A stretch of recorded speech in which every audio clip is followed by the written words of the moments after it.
Coba kerjain dengan cepat. Nih, ada 8 dikali 5. Ini semuanya bentuknya 8 dikali 5. Yang berbeda itu cuma tandanya. 8 dikali min 5. Berapa tuh? Intinya semuanya 40 lah ya. 40, 40, 40, 40. Sekarang tinggal tandanya kita sesuaikan. Plus 8 dikali min 5. Kalau plus dikali min hasilnya min. Kalau min dikali plus hasilnya juga min. Kalau min dikali min hasilnya plus. Kalau plus biasanya nggak usah kita tulis ya, karena kalau berdiri sendiri gini nggak ada tandanya, itu udah positif artinya. Nah, ini positif dikali positif ya udah jelas plus juga positif. Dari sini kamu bisa simpulin nggak nih? Gimana sih kalau yang dikali sama bilangan negatif? Nah, jadi kesimpulannya gini, kalau misalnya tandanya sama, ini kan sama-sama positif, ini juga sama-sama negatif, tandanya sama nih, pasti hasilnya positif. Oke, kalau tandanya berbeda salah satunya, jadi ada yang plus, ada yang minus, atau ada yang minus, ada yang plus, sama aja nih kan, tinggal dibolak-balik, pasti akan menghasilkan negatif hasilnya gitu ya. Kalau sama, tadi gimana? Positif. Mau plus, mau minus, kalau dua-duanya sama, hasilnya positif. Kayak gini ya, ini berlaku untuk perkalian. Oke. Sekarang kalau di sini nih, ada perkalian dengan angka 0. 8 dikali 0 berapa? 0 ya kan? 0 dikali 5, 6, 7, 8. 0. Bilangan apapun yang dikalikan dengan 0, hasilnya pasti 0. Mau sejuta berapa bla bla bla dikali 0 pasti hasilnya 0. Oke. Satu lagi, ada perkalian dengan angka 1. Ini yang harus kamu ingat-ingat nih ya. Ada perkalian 0, perkalian 1, perkalian yang pakai plus minus gitu. 8 dikali 1, 8. 1 dikali 8, 9, 12. Ya 8, 9, 12. Artinya apapun yang dikalikan dengan 1, pasti hasilnya bilangan itu sendiri. Ini dengan ini pasti sama gitu ya, terserah mau diisi sejuta, pasti kali 1 sejuta. 100.000 dikali 1, 100.000. 2, 3, 4, 5, 6 dikali 1, ya 2, 3, 4, 5, 6 gitu ya. Kalau bilangan apapun dikalikan dengan 0, hasilnya pasti 0. Oke? Coba sekarang kita kali-kalian dengan nggak pakai cara bersusun ya, pakai cara yang lebih kreatif. Kalau kamu pakai cara yang kreatif, nanti lama-lama udah kebiasaan, ngitungnya bakal lebih cepat gitu. Jadi nggak perlu butuh coret-coretan, udah tahu, oh ini kali ini segini, ini kali ini segini gitu. Pokoknya canggih deh. Jadi gini, kau sebenarnya udah sering ngajarin di SD, dari mulai kelas berapa ya? Kelas 3 deh kalau nggak salah ya. Kelas 3 udah mulai pakai cara yang gini. Jarang kau ngajar pakai bersusun, kecuali emang lagi pelajaran yang berhitungnya harus bersusun. Nah, baru pakai bersusun. 6 dikali 12. 12 itu kan bisa kita bisa kita pecah nih jadi 10 tambah 2. 6 kalau dikali 10 tambah 2, ini kan sifatnya bisa gini kan, 6 kali 10, 60, tambah 6 kali 2, 12, jadinya 72. Gampang kan? Lanjut. Di sini ada 4 kali 19. Alternatifnya boleh nih kamu melakukan yang sama kayak gini kan. 10 tambah 9. Ini 40 tambah 36. Bisa, itu gampang. Tapi alternatif yang lain juga bisa. Misalnya kamu mau nggak pakai tambah-tambahan. Si 19 ini kan lebih dekat ke 20 daripada ke 10. Ya kan, kalau 10 kan ditambahinnya mesti 9, banyak. Kalau 20 harus kamu kurangin sama 1 gitu. Jadi kalau 4 dikali 19 itu sama aja 4 dikali 20 min 1. Sama nih kan, ini 19. Nah, ini sama aja cara ngitungnya, ini kali ke sini 80 gitu kan. Dikurang ini kali ke sini 4. Jadinya berapa tuh? 7, 6. Sama nggak sama ini? 40 tambah 36. 76 gitu ya. Hati-hati di sini kamu harus jeli. Kalau di dalamnya ditambah, ya dia harus ditambah. Kalau di sininya dikurang, ya di sininya juga harus dikurang. Kita coba lagi ya. 16 dikali 5. Ya boleh, kayak tadi 10 tambah 6 dikali 5 mau posisinya di depan atau di belakang sama aja. Ini kali ke sini dulu 50 ditambah ini kali ke sini 30, 80. 34 dikali 2. Ayo gimana enaknya nih? 34 30 tambah 4 boleh, atau kalau mau 35 min 1 boleh juga kan? Gini kan, berarti ini kali ke sini kan gampang nih, 70. Dikurang ini kali ke sini 2, berarti 68. Kalau mau 30 ditambah 4 juga sama aja, jadinya ini ke sini 60 ditambah ini ke sini 8, 68. Sama kan? Bisa ya? Kalau misalnya ada juga nih trik-trik yang lain, kayak misalnya berapa ya, 5 dikali 25 misalnya. Misalnya gini deh, yang enak berapa ya, 12 dikali 25. Nah, kalau ini bisa juga ditrikinnya gini, 25 itu kan bisa nih kamu ubah jadi 100 per 4, ya nggak? Boleh dong, 100 bagi 4 kan 25 dikali 12. Kenapa diginiin? Ya soalnya nanti ini bisa kamu coret jadi 300 gitu. Enak kan jadinya? Tinggal ini diubah gini gitu. Sebenarnya kan kamu ngubah bentuk aja gitu, tapi nilainya sih tetap sama, supaya mudah aja kamu ngitungnya gitu. Jadi sebenarnya kalau dalam ngitung matematik tuh caranya bebas, sebebas-bebasnya. Pokoknya kamu pilih yang paling ngebantu kamu dan paling singkat caranya gitu ya. Tapi lebih baik yang juga melatih kreativitas kayak gini gitu. Kalau misalnya yang coret-coret mulu kan di mana-mana susah nih, kamu ngebayangin juga lebih susah daripada kayak gini. Kalau kamu ngebayangin coret-coret bersusun itu lebih susah daripada ngebayangin ini, jadi butuh waktu yang lebih lama dibanding kalau yang simple-simple gini. Oke, tapi sebenarnya terserah kamu mau pakai yang mana ya. Kita coba ya ke soal cerita. Ibu membeli 5 plastik buah manggis, setiap plastiknya isinya 6. Berapakah total buah manggis yang ibu beli? Nah, ini angkanya gampang banget nih. Kita nge-review aja yang udah pernah kamu dapat pas di SD ya. Di sini kan ada 5 plastik nih, 5 plastik. 1 2 3 4 5. Dinomorin ya. Kayak gini kan. Terus masing-masing itu isinya 6. Ini 6, ini 6, ini 6, ini 6, ini 6. Yang ditanya berapakah total buah manggis yang ibu beli? Gampang ya kalau kamu udah ngerti konsep kali-kalian, ya tinggal 5 kali 6 berapa tuh? 30 buah. Adakah hubungan antara penjumlahan dengan perkalian? Nah, dari sini kita bisa lihat kan kalau satu plastik ini kan 6 nih isinya. Berarti kan 6-nya ada 5 kali, ya nggak? Ya kan? Ini kan sama aja nih kalau kamu mau hitung total buah. Ya, artinya gini kan, 6 tambah 6 tambah 6 sampai 5 kali. Kayak gini. Nah, ini kalau dalam konsep perkaliannya, kamu bisa tulis, karena 6-nya ada 5 kali, ya berarti 5 dikali 6. Artinya 6-nya ada sebanyak 5 kali. Jadi, kamu melakukan penambahan si angka 6 ini sebanyak 5 kali. Jadi, ada nggak hubungan antara penjumlahan dan perkalian? Wah, ada banget nih, gitu ya. Karena konsepnya, kalau kamu menambah suatu bilangan yang sama sebanyak berapa kali, nah itu tinggal kamu kaliin aja kayak gitu ya. Ini kan sama nih, 6, kamu tambahin semua 6 sebanyak 5 kali, ya tinggal 5 kali 6 gitu ya. Jadi hubungannya kayak gitu. Kalau misalnya beda-beda, 3 tambah 2 tambah 4, ya nggak bisa kamu bikin bentuk perkaliannya. Syaratnya dia harus sama semua, baru kamu bisa kelompokin jadi perkalian. Oke?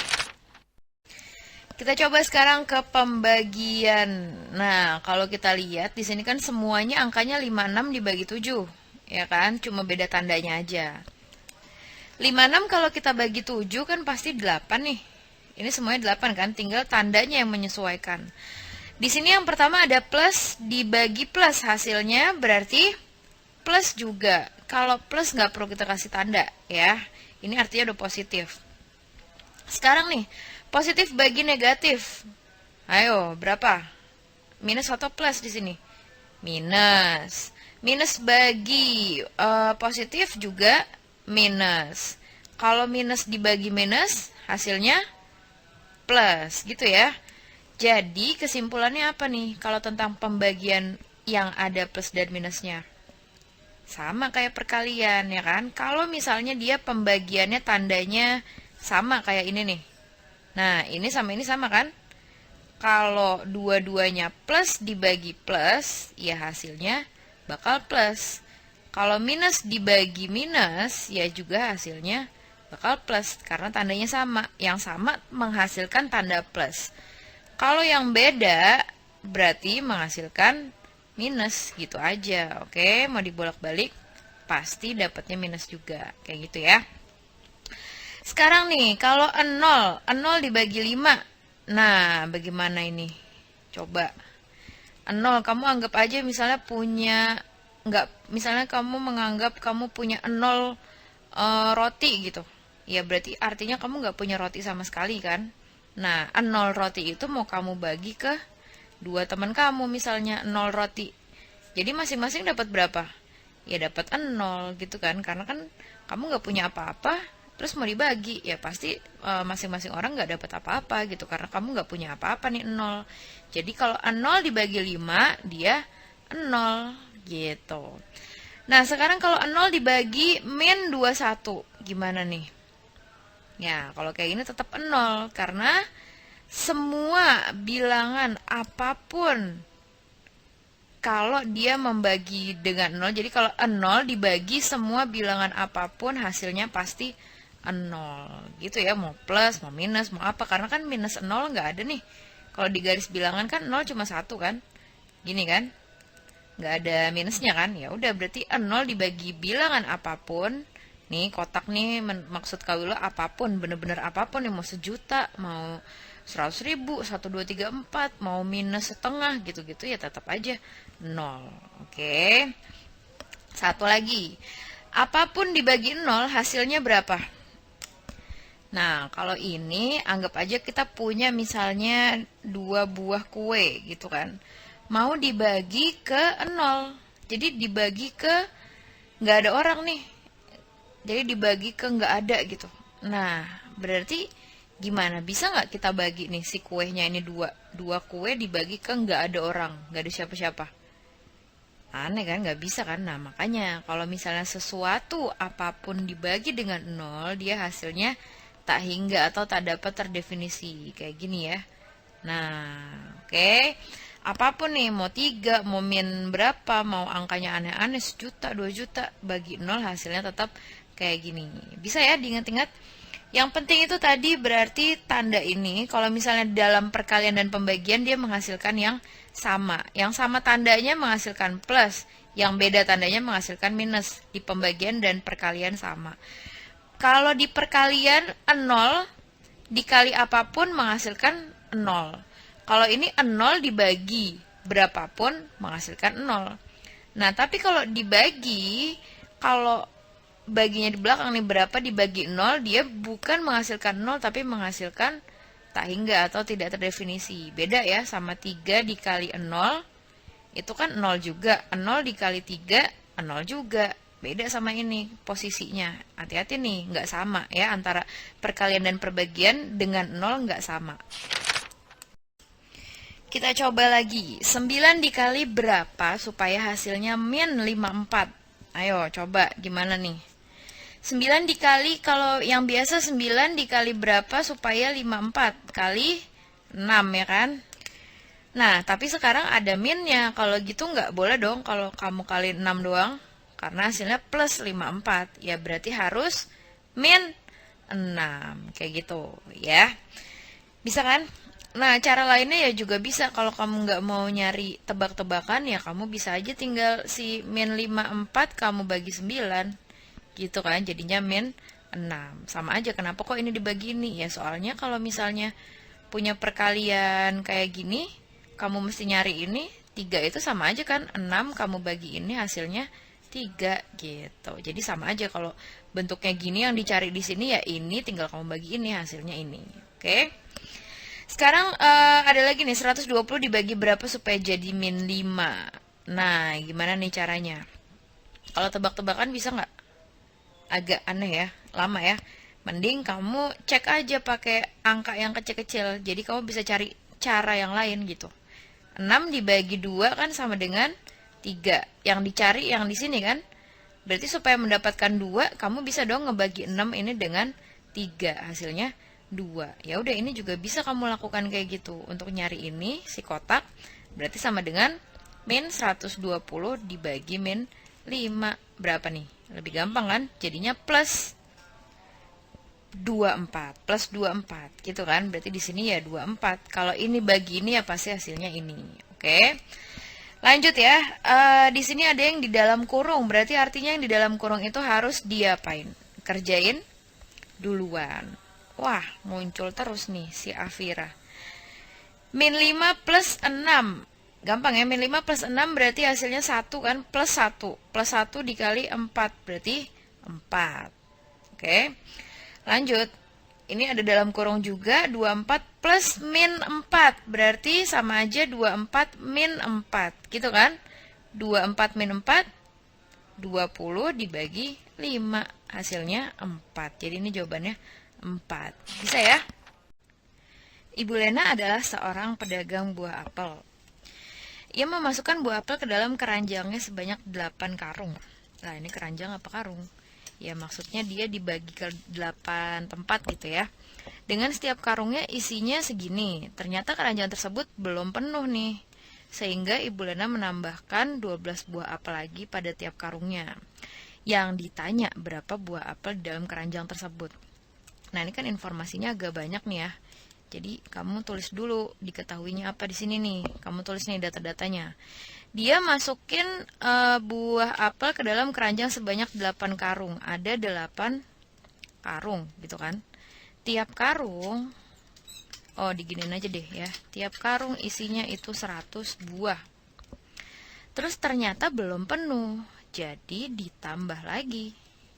Ditambah lagi masing-masing karung itu 12 buah. Sekarang yang ditanya, berapa buah apel di dalam keranjang tersebut? Berarti tiap keranjang ya, isinya berapa ya nggak sih harusnya? Berapa buah apel di dalam keranjang tersebut? Tapi kalau tiap keranjang gampang dong, tinggal 100 tambah ini. Berarti ini mungkin maksudnya totalnya kali ya, total buah apel gitu. Nah, gini ya, ini agak ambigu di sini ya. Berapa buah apel di dalam keranjang tersebut? Tiap keranjang atau totalnya? Ya, kalau tiap mah tinggal ngeliat ini aja ya kan. Karena kan awalnya segini ditambah ini. Nah, kalau total baru kamu butuh perhitungan yang lebih lanjut. Anggap aja ini totalnya ya. Nah, sekarang baru kita jawab. Awalnya ada 8 karung. 1, 2, 3, 4, 5, 6, 7, 8. Setiap karung isinya 100. Nah, segini 100 nih. Berarti kamu bisa hitung totalnya nggak? Yang awal. Bisa kan? Totalnya berapa? 100-nya ada 8 kali. Berarti 8 dikali 100. 800 gitu kan? Nah, terus belum ini nih, belum penuh katanya. Ditambahin lagi 12 buah tiap karung. Nah, ini tambahin lagi 12 tiap karung. Ditambah, tambahannya berarti kan 8 dikali 12. 8 dikali 12 berapa? Ayo cepet, bisa nggak? Nah, gini aja kalau lo senengnya nih. Kalau ngitung kayak gini nggak suka pakai gini, karena lama. Enaknya gini, ini kan 8 dikali 12. 8 dikali 10 ditambah 2. Sama nih kan, ini 12. Ini kali ini 80. Tambah ini kali sini 16. Berarti ini 96. Nah, kalau kamu kebiasaan bikin kayak gini, lama-lama udah nggak perlu coret-coretan lagi. Jadi ini kamu melakukan proses ini di kepala gitu ya. Jadi kan nggak perlu coret-coret yang bersusun. Langsung aja, ini 80 tambah 16, 96. Berarti total semuanya adalah 896 buah apel. Kayak gitu ya. Arya mempunyai 36 ekor kupu-kupu. Dia memasukkan ke dalam 6 kandang dengan banyak tiap kandangnya sama. Berapa ekor kupu-kupu tiap kandang? Jika tiap kandang diambil 3 ekor untuk dijual, berapa sisanya? Bla bla bla. Ini nanti aja ya, belakangan. Belakangan. Yang nomor 1 dulu, berapa ekor kupu-kupu tiap kandang? Awalnya dia punya 36 ekor. Mau dimasukkan ke dalam 6 kandang. Ada 6, 1, 2, 3, 4, 5, 6. dinomorin deh. 5, 6. Nah, tapi kita nggak tahu nih tiap kandang isinya berapa. Pokoknya harus sama. Jadi di dalam kandang 1 ya harus sama sama kandang 2. Ini juga sama. Oke, sekarang gimana caranya nih menghitungnya? Pakai apa? Pakai pembagian. Namanya juga ini mau dibagi-bagi kan? 36 mau dibagi-bagi ke semuanya nih. Ya udah, berarti tinggal 36 kamu bagi 6 berapa? 6. Jadi artinya satu kotak isinya 6. 6, 6, 6, 6, 6. Kalau kamu mau ngecek boleh. Kamu tambahin aja semuanya nih. 6 tambah 6 tambah, bener nggak hasilnya 36? Pasti betul. Nah, artinya ya benar, setiap kandang itu kamu isi dengan 6 ekor kupu-kupu. Bener kan? Nah, kalau misalnya konsep yang lebih detail tentang pengurangan, jadi dia itu berhubungan dengan konsep pembagian itu berhubungan dengan pengurangan. Jadi gini, kalau misalnya kamu 36 dibagi dengan 6, itu sebenarnya pengerjaannya adalah kamu mengurangi si 36 ini mengurangi dengan 6 sampai dia habis jumlahnya sampai 0 gitu. Jadi maksudnya gini, ini kan pertama punyanya 36 nih. Kamu masukin 6 biji nih ke sini. Ke kandang 1. Berarti kan kamu kurang 6. Tinggal berapa nih? Tinggal 30. Masukin lagi 6 ke kandang 2. Tinggal kurang 6 30 kurang 6 berapa? 24. Kurang lagi dengan 6. 24 kurang 6 18. Kurang 6 lagi 12 gitu kan. Terus habis itu dikurang 6 lagi. Masih 6. Dikurang 6 lagi. Nah, ini udah habis, udah 0. Kalau udah sama dengan 0, sekarang kita lihat tadi kita menguranginya berapa kali sih? 1, 2, 3, 4, 5, 6. Kalau gitu ya 36 bagi 6 adalah 6 hasilnya. Nah, mungkin ini kamu bingung ya, karena ini kan pengurangannya dengan hasilnya sama. Kita bisa nih coba konsep ini tadi pakai angka yang berbeda. Misalnya 35 kamu bagi 5. Berarti kan 35 kamu kurangin 5 sampai habis gitu. Sampai habis terus sampai hasilnya 0. Nih, ini 35 kan? Ini kan 10 nih segini. Berarti 35 dikurang 10 25. Dikurang 10 lagi 15. Kurang 10 lagi 5. Berarti masih kurangin sekali lagi kan? Baru hasilnya 0. Nah, sekarang ada berapa nih 5-nya? Kita melakukan pengurangan dengan 5 itu ada berapa banyak? 1, 2, 3, 4, 5, 6, 7. Kalau gitu ya hasilnya 7 gitu. Jadi hubungan antara pembagian dengan pengurangan itu kayak gini gitu ya. Kalau tadi kan kali-kalian berhubungannya dengan penjumlahan. Kalau ini pembagian berhubungannya dengan pengurangan. Nah, nanti buat video selanjutnya Kak Willow bahas yang nomor 2 sama 3.